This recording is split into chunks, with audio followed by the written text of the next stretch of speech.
윤석열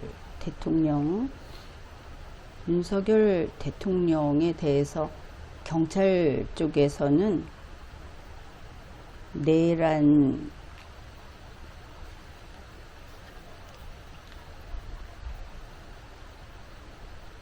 내란죄의 피의자, 내란 혐의의 피의자의 지위를 부여했습니다. 그리고 언론에 보도된 바로는 윤석열 대통령이 피의자 신분이다, 이런 보도가 많이 있습니다. 현재 수사 주체가 당장 나오기로도 우선 두 곳이고, 공수처도 가담을 하겠다고 하고, 또 장내에 구성이 되겠지만 특검 쪽도 이것을 다루겠다고 하고 그러고 있습니다. 어떻든 현재의 지위는 피의자라는 것을 알 수 있습니다. 피의자이기는 한데 아직 체포되지 않은 피의자, 이 수사기관에서 피의자라고 했다고 해도 아직 출석도 한번 하지 않은 그런 피의자이기 때문에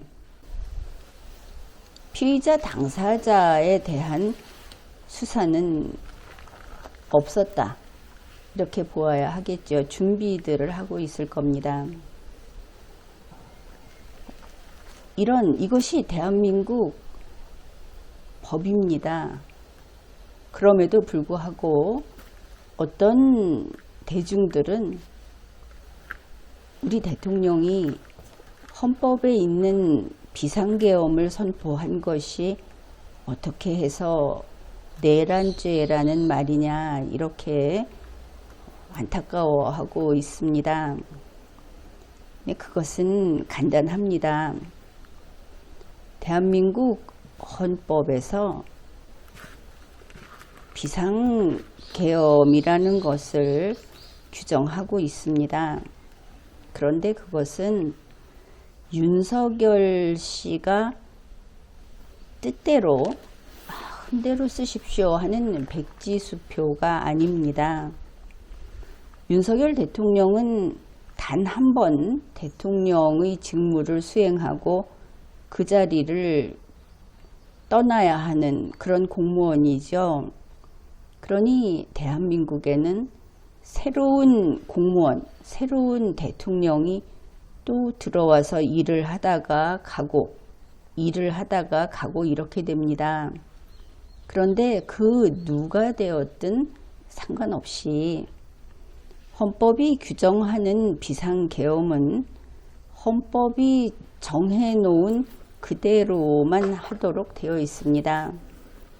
거기에서 벗어나게 되면 처벌을 받게 되는 것이죠. 그런데 이번에 윤석열 대통령은 헌법에 정해진 대로 한 것이 아니고, 그러니 어떤 분들은 법 절차에 따라서 계엄군을 출동시켰다, 이렇게 이야기를 하는데, 거기에 앞서서 비상계엄의 요건, 비상계엄은 이러할 때 피치 못한, 그리고 긴박한, 이러한 때 선포하는 것이다, 이렇게 헌법이 규정을 합니다.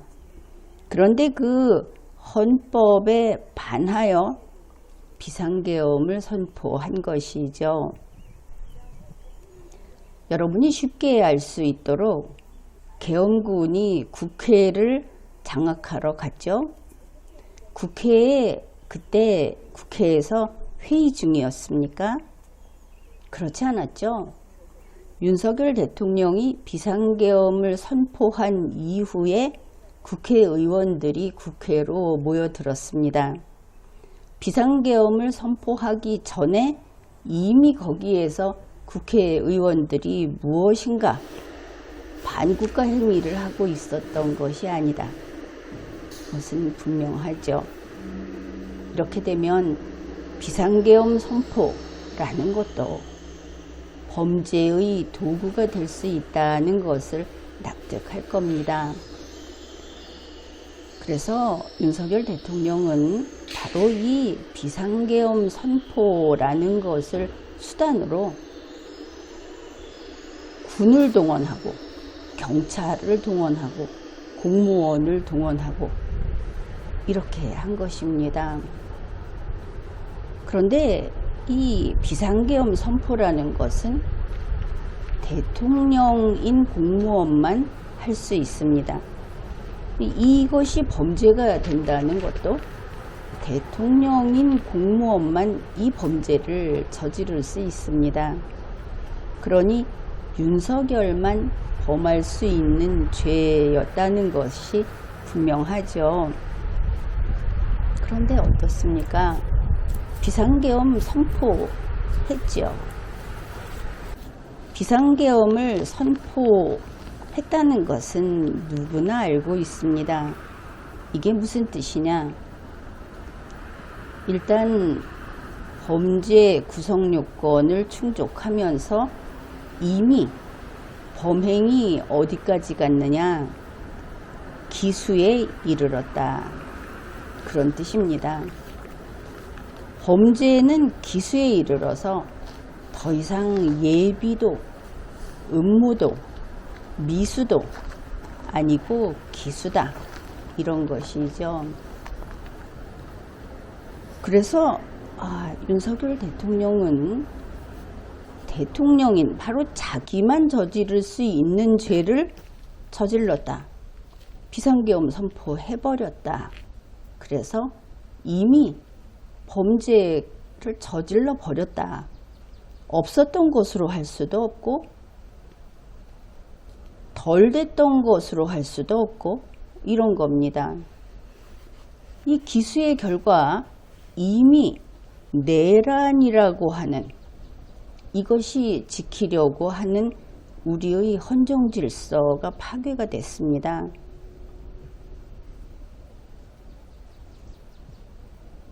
피해가 발생해 버린 것이죠.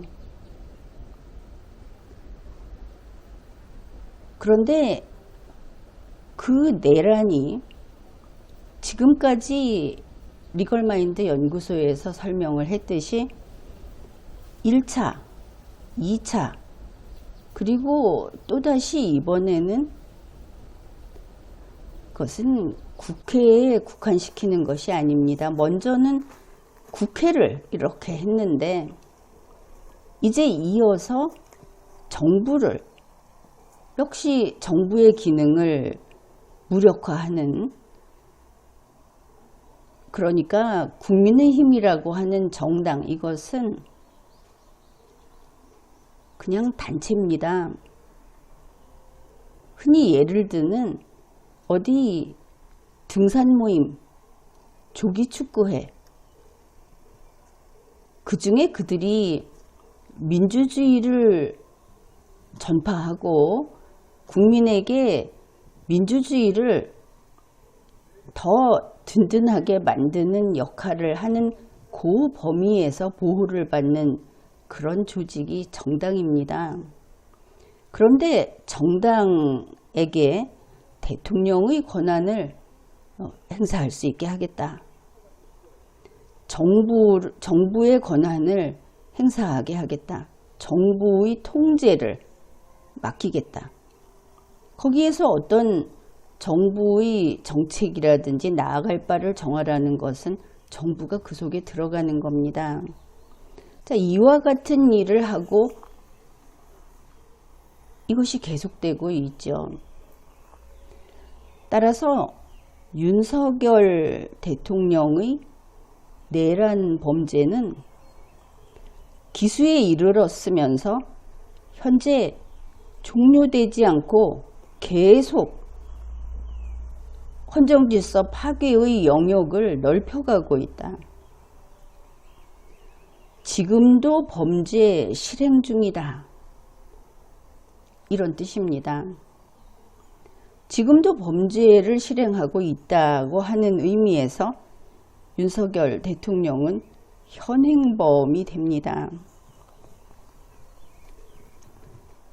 현행범이라는 것은 범죄 실행 중인 범인 이렇게 보면 되겠죠.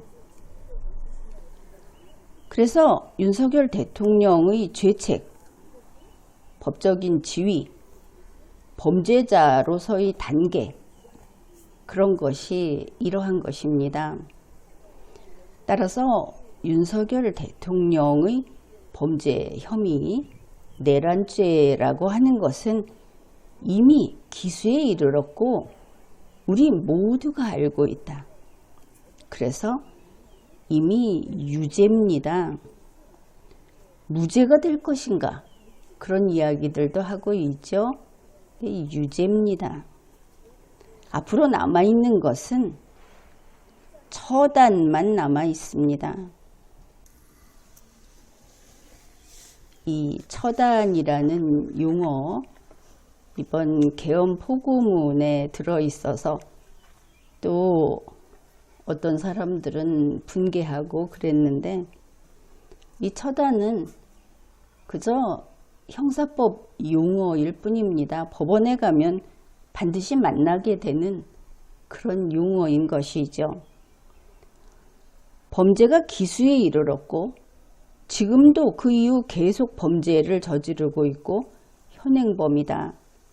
그리고 이미 유죄다. 이렇게 정리를 해보았습니다. 그런데 국민이 좀 혼란스러운 것은 12월 9일 국방부 대변인이 현재의 군 통수권자가 누구냐? 이런 기자의 질문에 물론 이 대변인은 형식적인 답변을 했습니다. 군 통수권자는 법률상 대통령이다. 대통령에게 군 통수권은 있다. 이렇게 말을 했습니다. 그래서 국방부 대변인이 비판을 받고 손가락질을 받고 있는데 헌법에 분명히 국군 통수권은 대통령의 권한이라고 했습니다. 문제는 그 대통령이 윤석열인가 하는 부분이 되겠죠. 근데 이러한 답변을 두고 국방부를 공격할 일은 아니지만 국방부 대변인도 대통령에게 이 내란 혐의자라고 하는데 그 책임은 어떠며 어떻게 생각하며 이런 질문들을 하고 있었습니다. 그런데 공무원을 그런 식으로 다그치는 것은 또 그렇게 시험에 오르게 하는 것은 현명하지 않게 보입니다. 법률상 군 통수권자는 대통령이다. 이런 답변은 국민을 혼란하게 할 수 있고 그리고 그 국방부 대변인을 당황스럽게 할 수 있죠. 언론사에서는 보다 유용한 그리고 사실을 더 알릴 수 있는 적확한 질문을 할 필요가 있다고 봅니다. 다만 문제는 국방부 대변인이 현재 대통령의 자격, 권한에 대해서 대통령이 책임져야 될 이런 문제에 대해서 이제부터 수사해 봐야 한다. 수사나 재판 결과를 봐야 한다. 이런 답변을 수차 했는데 이것은 잘못된 겁니다. 대통령인 공무원이 내란 범죄를 저질렀고 이것은 의문의 여지 없이 모두에게 목격됐습니다. 이렇게 된 대통령에게 다시 국군을 동원할 권한을 부여한다는 것은 있을 수 없습니다. 다시 계엄군을 동원한다. 이것도 있을 수 없습니다. 이런 현행범에게 집행정부, 우리 정부의 수장으로서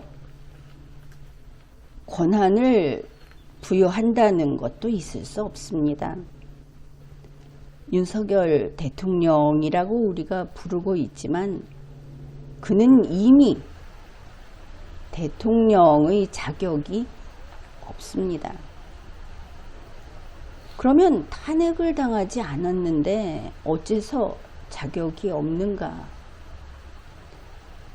윤석열 대통령 본인이 담화문에서 밝혔듯이, 그리고 그 뜻을 받았다고 하면서 여당 대표 한동훈 대표와 현 정부의 국무총리 한덕수 총리가 나와서 밝혔듯이 국민은 윤석열에게 나가라 하고 했다. 바로 그겁니다. 왜 대통령 자격이 없고 그의 대통령 권한 행사는 실효성을 잃었는가?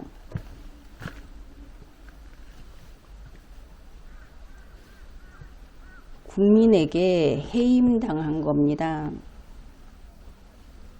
자유민주주의라고 하는 것, 주권자라고 하는 것은 전체 국민이고, 국민은 국회의원을 통해서 탄핵 소추 절차로 들어가게 할 수도 있지만, 국민이 대통령을 불신임할 수 있습니다. 정부도 불신임할 수 있고 국회도 불신임할 수 있습니다. 경우에 따라서는 사법정부도 불신임할 수 있습니다. 여기에 대해서는 리걸마인드 연구소에서 오래전부터 때때로 방송을 해온 내용입니다. 이번에 바로 국민이 대통령을 불신임했다 하는 것이죠.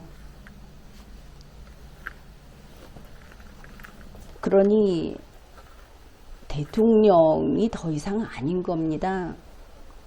본인이 사퇴하겠다고 말을 하지도 않았고 헌법재판소에서 탄핵 결정을 하지도 않았는데 국민에게 쫓겨난 겁니다. 그러니 법 절차가 좀 걸음이 늦은 것이죠. 법 절차가 서둘러야 하겠습니다. 그래야 헌법 현실과 헌법이 일치해서 국가가 정상 작동되는 것이기 때문입니다. 그런데 이 국방부에서 명확하지 못한 이런 답변과 이런 발언들을 했는데, 정진석 비서실장도 보니까 거기에 못지않게 또 국민을 혼란스럽게 하는, 그리고 부적절한 처신을 했다. 이것을 뉴스를 통해서 우리가 보고 있습니다. 물론 윤석열 대통령 자신도 이렇게 자격이 없다, 국민에게 불신임 당했다 하고 나서 소위 이선 후퇴라는 식의, 이것은 한간에서 쓰는 표현입니다. 다시 말해서 국군 동원 등만이 아니고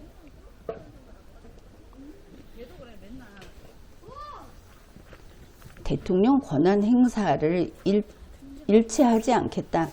다시 말해서 자발적인 정지에 들어갔다. 대통령 담화문에서 한 이야기를 한동훈 당대표가 이야기하기도 했지만,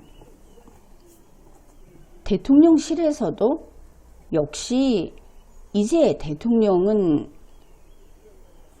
임무수행을 하지 않는다는 이야기를 언론에 밝혔습니다.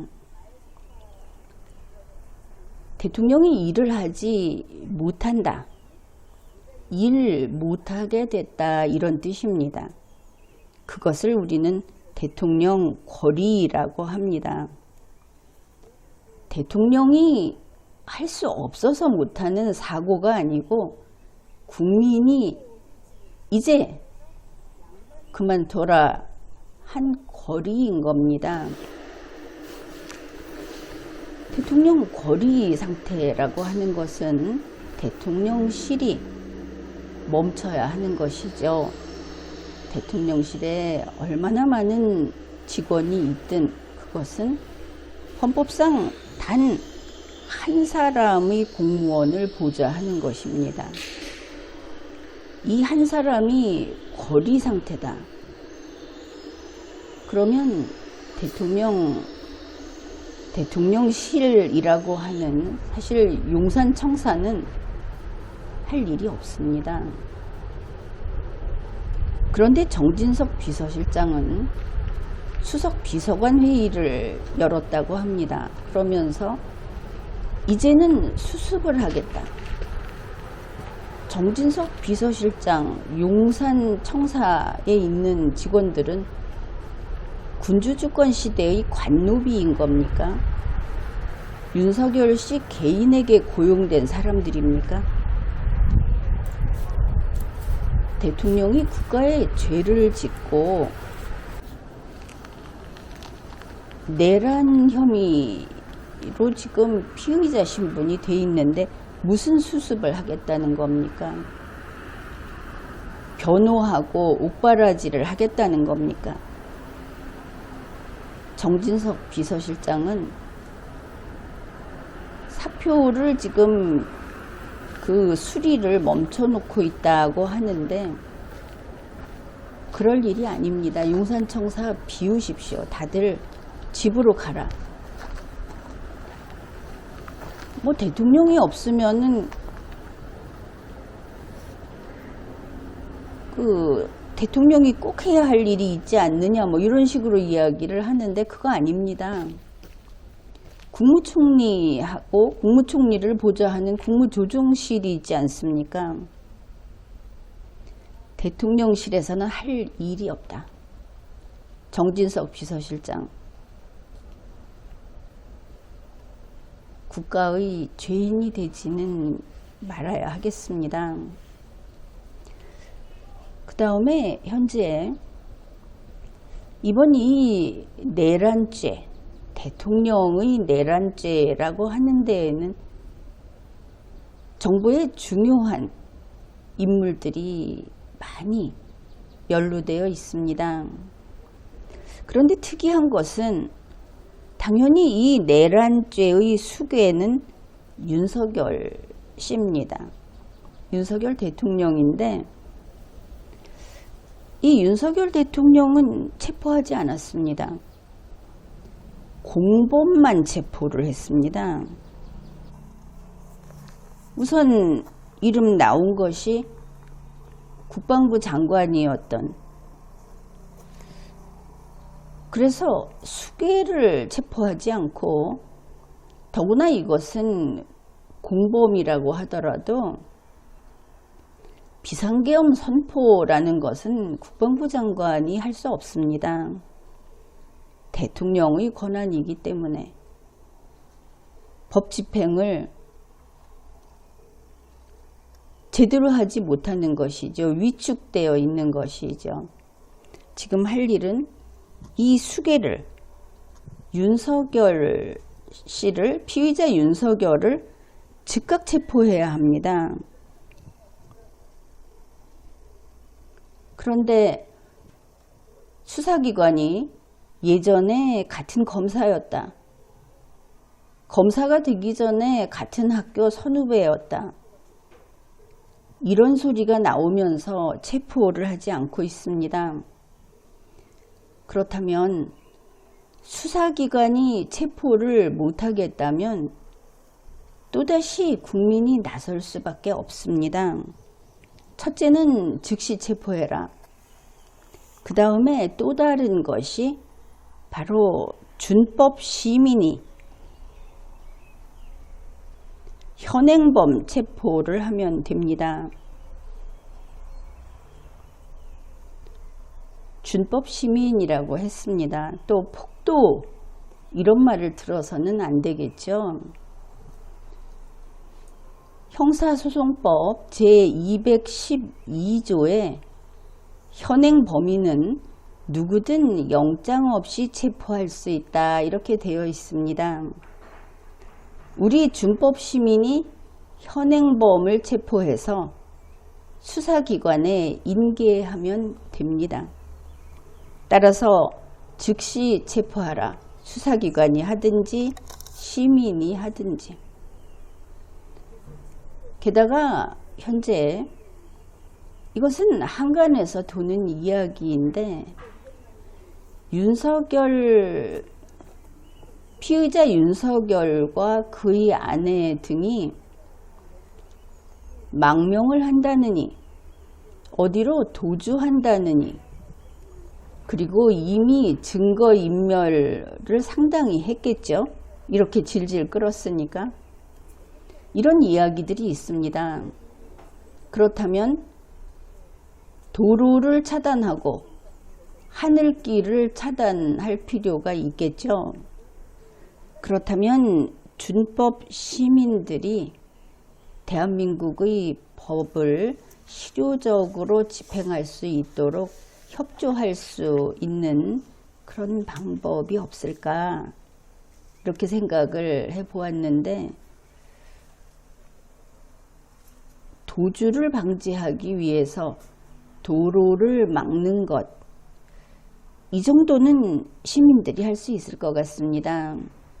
그렇다면 여의도나 광화문에서 시위를 하고 있는 바로 이 헌정질서 파괴를 성토하면서 시위를 하고 있는 시위대들은 한남동 관저 주변의 길을 그곳에 가서 준법 시위를 하게 된다면 그 도로로 빠져나가서 달아나지는 못할 수 있지 않을까, 이렇게 봅니다.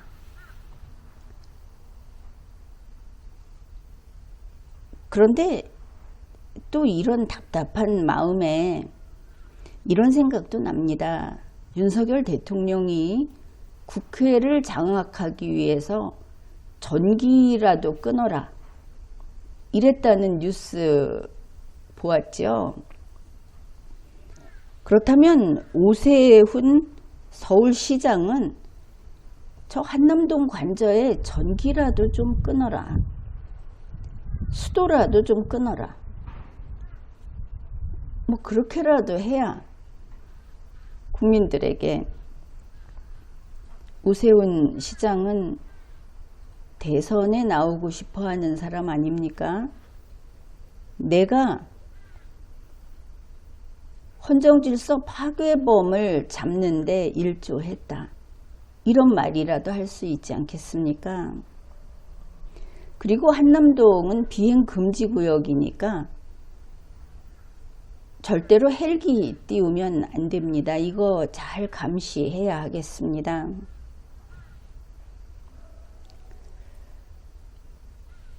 피의자 윤석열, 그리고 그전에는 V1이었던 윤석열, 그리고 V0라던가 하는 김건희, 이 사람들은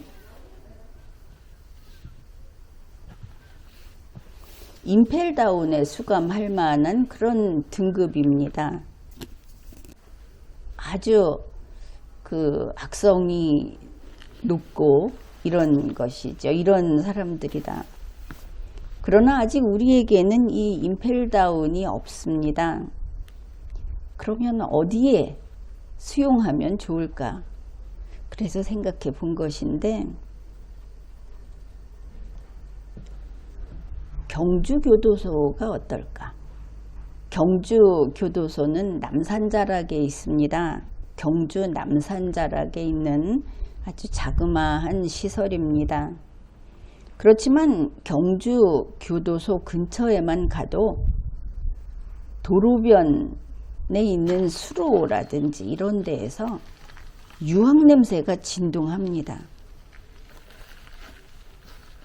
날씨가 흐릴 때는 정말 여기가 소위 그 영화에 나오는 지옥인가, 뭐 나쁜 곳이라는 뜻은 아닙니다. 그런 면에서 임펠다운하고 비슷하다, 이런 생각이 들었습니다.